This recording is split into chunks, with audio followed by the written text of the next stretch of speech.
Survey number 148 Chintal Bhagat Singh Nagar లో ఉన్న దోబిఘాటి FTL and buffer zone ను అక్రమంగా ఆక్రమించుకుని గత సంవత్సరం నవంబర్ నుంచి దాదాపు 2000 గజాల స్థలంలో కాంగ్రెస్ టీఆర్ఎస్ నాయకుల సహకారంతో కొనుగోలు అమ్మకాలు జరగడం, అలాగే రూముల నిర్మాణం చేపట్టడం జరిగింది. ఈ అక్రమ నిర్మాణాలపై గతంలో ఫిర్యాదు చేసిన ఇప్పటి వరకు ఎటువంటి చర్యలు తీసుకోలేదు. కావున ఎఫ్టీఎల్ బఫర్ జోన్ లో ఉన్న ఈ అక్రమ నిర్మాణాలను తక్షణమే తొలగించి ఆ ప్రదేశంలో పార్కు ఏర్పాటు చేయాలని కోరుతున్నాం.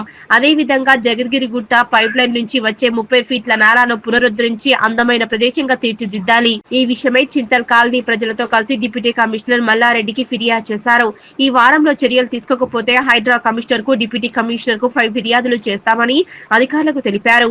ఈ కార్యక్రమంలో చింతల్ డివిజన్ బీజేపీ సీనియర్ నాయకులు సదానందం, ఆకుల సతీష్, నల్లా జయశంకర్ గౌడ్, మాజీ అధ్యక్షులు పత్తి సతీష్, డివిజన్ అధ్యక్షులు రాజేష్ చారి, జీడిమెట్ల డివిజన్ మాజీ అధ్యక్షులు Puli Balaram, Jitender Reddy, Srinivas Reddy, Pratap Reddy, BJYM assembly co convener Shyam, BJYM నాయకులు ఈశ్వర్ రెడ్డి, ఆదిత్య, రామ్ సాయి తదితరులు పాల్గొన్నారు.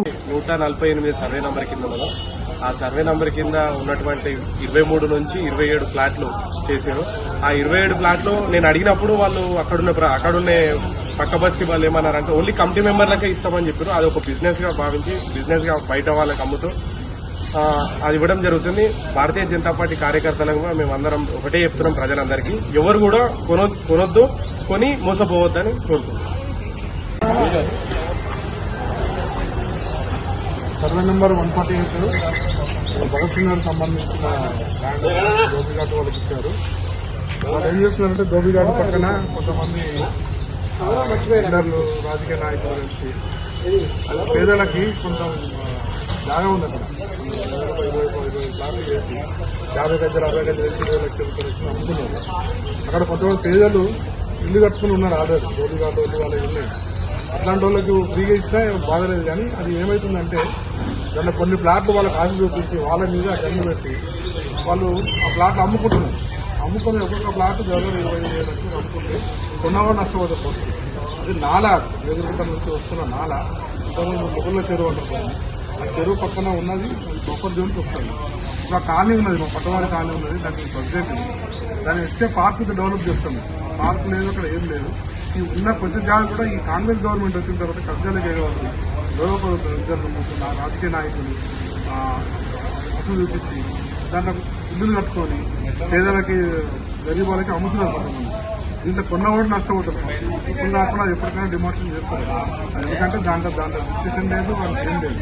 అది ప్రైవేట్ ల్యాండే, కానీ ఆయన పక్కవారు ఎవరికి అమ్మలేదు. అది బఫర్ జోన్ కింద వదిలేశారు.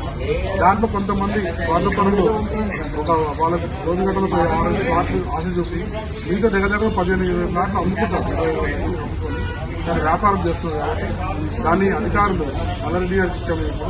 అధికారులు దాన్ని డిమాండింగ్ చేసి మాకు అప్పచెప్తే పార్క్ డెవలప్ చేస్తామని నేను గవర్నమెంట్ వారికి కోరుతున్నాను.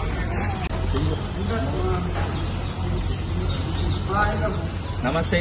కుత్బుల్లాపూర్లో గతంలో గొర్రెలు తినే బీఆర్ఎస్ నాయకులు ఉండే, కాంగ్రెస్ వచ్చినాక ఇంకా బర్రెలు తినటం తయారైంది.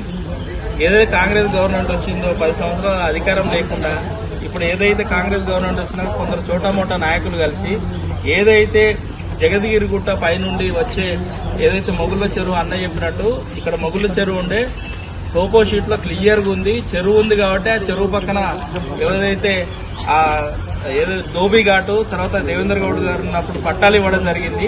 ఆ చెరువు పక్కన ఇవతల సైడ్ ఆ నాల పక్కనే ఇప్పుడు చెరువు మొత్తం పూర్తి చేసి పట్టాలు ఇచ్చారు. కాబట్టి అవతల పక్క ఖాళీ స్థలం అది చెరువు ఎఫ్టీఎల్ బఫర్ జోన్ గానే ఉన్నది కాబట్టి అది వదలడం జరిగింది. అది ఎవరి ల్యాండ్ కాదు, సర్వే చేస్తే చెరువు స్థలంగానే తేలుతుంది. కాబట్టి ఆ స్థలం ఏదైతుందో ఆ 1000 నుండి 2000 గజాలు ఈ మధ్య కాలంలో నవంబర్ నుండి స్టార్ట్ చేసిండ్రు. అక్కడ ప్లాట్ల అమ్మకాలకు కొందరు నాయకులు, చోటామోటా నాయకులు తయారైపోయి పేదలకు ప్లాట్లు చేసి అమ్ముతూ ఏమన్నా అయితే అది మనం దోబిఘాటు కమ్యూనిటీకి సంబంధించిన వాళ్ళకి ఇస్తున్నాం అంటూ ఈ రోజు మేము క్షేత్రస్థాయిలో పర్యటన చేస్తే అక్కడ దోబికి ఘాటుకు సంబంధించిన వాళ్ళ 5-6 మించి లేరు. మిగతా 10 నుండి 15 ప్లాట్లు 20 నుండి 30 లక్షలకు అమ్ముకుంటూ ఈ రోజు ప్రభుత్వం ఏదైతే చెరువు స్థలాన్ని ఈ రోజు కబ్జా చేసింది. కాబట్టి గత డిసెంబర్లోనే దానిపైన జయశంకర్ మేము డిప్యూటీ కమిషనర్ ఫిర్యాదు ఇచ్చినా ఇప్పటి వరకు నోటీసులు ఇచ్చినా స్పీకింగ్ ఆర్డర్లు అంటున్నారు. కూల్చివేతల విషయంలో మాట దాటేస్తున్నారు. కాబట్టి డిప్యూటీ కమిషనర్ ఏదైతే బీఆర్ఎస్ నాయకులు, కాంగ్రెస్ నాయకులు ఇద్దరు కలిసి ఉన్నారు కాబట్టి తోడు దొంగలాగా అక్కడ ప్రభుత్వ స్థలాన్ని దోచుకుంటున్నారు. ఆ కాలనీకి తక్షణమే ఆ కూల్చివేతలు చేయాలి. పేద ప్రజలు కొనుక్కొని మోసపోతున్నారు. కాబట్టి ఎవరైతే కబ్జాలకు చేసి అమ్ముతున్నారో వాళ్ళపైన క్రిమినల్ కేసు నమోదు చేయాలి. ఆ స్థలాన్ని మొత్తం 1000 నుండి 2000 గజాలు మొత్తం పార్క్ గానీ లేకుంటే జిమ్ గానీ ఏర్పాటు చేయాలని చెప్తున్నాం. ఒకవేళ డిప్యూటీ కమిషనర్ ఈ వారం రోజుల్లో చర్యలు తీసుకోకుంటే డిప్యూటీ కమిషనర్ పైనే హైడ్రా కమిషనర్ ఫిర్యాదు చేస్తాం. స్ట్రక్చర్స్ వచ్చినప్పుడు పేదల్లో మాత్రం ఏదైతే పైసలు ఇవ్వకుండా అనుమతులు లేవని కూల్చివేస్తారు. మరి ఇక్కడ ప్రభుత్వ భూమి చెరువును కబ్జా చేసుకుని గత 2 నెలలుగా నిర్మాణాలు జరుగుతుంటే అది రాజకీయంగా టూరిస్ట్ ప్లేస్ అవుతుంటే మరి కమిషనర్ డిప్యూటీ కమిషనర్ ఎందుకు చర్యలు తీసుకుంటలేదు? ఎవరి ఒత్తిడి ఉందని మేము ఈ రోజు ప్రశ్నిస్తున్నాం. ఇప్పటికైనా డిప్యూటీ కమిషనర్ చర్యలు తీసుకోవాలి.